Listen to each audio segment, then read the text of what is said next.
Right, yes, hello, and welcome back to Free Vinyl Discovery. Happy New Year, happy 2024 to you. I hope it's a good one. This is the first episode of the year, and I intend to go in with an album that you may not have heard of before. It is an album by a band I certainly haven't heard of, so I was very interested to discover that it was the wrong way round. The Christians. With their debut album of the same name. Now, when I first heard this name, my immediate thought was, okay, this is going to be very religious. And in parts, it is, but the name is just a coincidence. This was formed by a band of brothers, predominantly Gary and Russell Christian, as well as a third member, Henry Priestman, who was the primary lyricist of this album, along with Mark Herman, who directed The Boy in the Striped Pyjamas some 20 years after this was released. A very interesting album to have. In the physical sense, it's quite standard. The cover features the band. It is a gatefold album though, which always goes down well with me. I'm a simple man with simple tastes, and a gatefold album is an easy way to impress me, and it contains all the lyrics inside. On the back, you can see the track listing, pretty standard stuff, particularly going for a bit of a white album look here. My thoughts on the album are mixed. It goes up and down. I think the A-side starts off a little bit flat.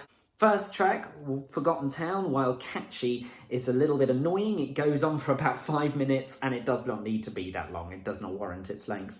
The next couple songs are all quite religious. I have no problem with religion. I am very respectful of it, although I find that the songs that pertain to it are normally a little bit weaker. Ideal World is a great song. It really brings the album to life.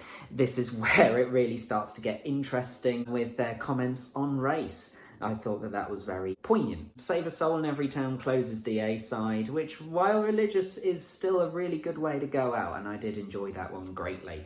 The B-side opens with some really good songs as well, and That's Why and Hooverville. The final remaining tracks are a little bit weak, but not as weak as tracks 2 and 3 on the A-side. So definitely an album worth listening to and experiencing for the first time. Thing is though, it is nearly an hour long. I feel like a lot of the songs too go on a little bit longer than necessary. There's a lot of repetition, a lot of attempts to get it stuck in your head.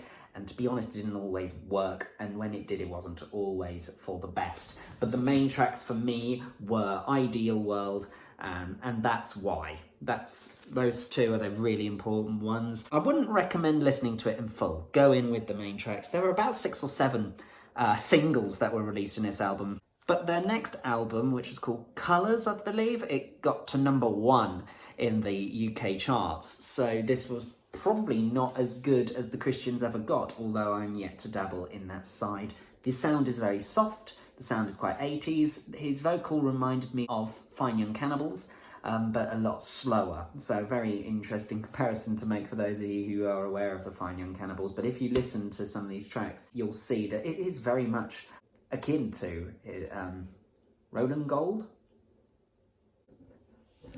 It's Roland Gift, Sam. Roland Gift. That's the name you're looking for. To the vocalists in the Fine Young Cannibals.